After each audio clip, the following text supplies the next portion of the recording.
যশোরের শার্শা উপজেলা বিএনপির সিনিয়র যুগ্ম সাধারণ সম্পাদক অ্যাডভোকেট মোস্তফা কামাল মিন্টুর নামে দায়ের করা মামলাকে মিথ্যা, ভিত্তিহীন ও ষড়যন্ত্রমূলক দাবি করে তা প্রত্যাহারের দাবিতে মানববন্ধন কর্মসূচি পালন করেছেন বিএনপি ও অঙ্গ সহযোগী সংগঠনের নেতাকর্মীরা। শনিবার সকাল 11টায় শার্শা উপজেলা বিএনপির কার্যালয়ের সামনে এ মানববন্ধন শুরু হয়ে শার্শা থানার সামনে পর্যন্ত বিস্তৃত হয়। এতে বিএনপি সহ বিভিন্ন অঙ্গ ও সহযোগী সংগঠনের নেতাকর্মী সহ বিভিন্ন শ্রেণী পেশার মানুষ অংশগ্রহণ করেন। মানববন্ধনে বক্তারা বলেন, বিগত 17 বছর বিভিন্ন রাজনৈতিক মামলা মোকদ্দমায় বিএনপির নেতাকর্মীদের আইনি সহায়তা দিয়ে আসছেন অ্যাডভোকেট মোস্তফা কামাল মিন্টু।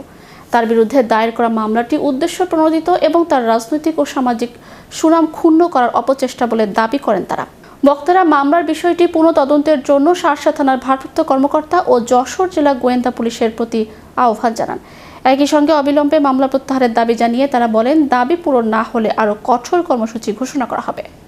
মানববন্ধনে এক জায়গায় হয়েছি, মিন্টু ভাই সে আমাদের কেসের দিনই আমাদের অদিনই সে সবাই কে সেইটি দেখেছে, আর আজকে তাকে হাতে নিয়ে আমরা সল্লিবল্লি করছি, তার নিয়ে আমরা খেলা করছি। তার এখন আমরা সেই বিএনপির আমলে এখন পুলিশের কাছে সে লাঞ্ছিত হচ্ছে।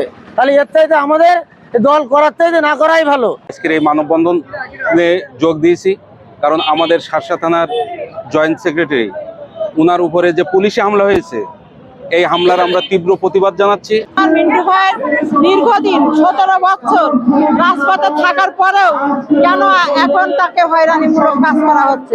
আমরা মিন্টু ভাইয়ের মামলার প্রত্যাহারের জন্য দাঁড়াইছি। মিন্টু ভাইয়ের মামলা প্রত্যাহার করতে হবে, আর ওই পুলিশ প্রশাসনের জবাব দিতে হবে ওরা কেন আমলাখানির গেটে মিছিল করলো।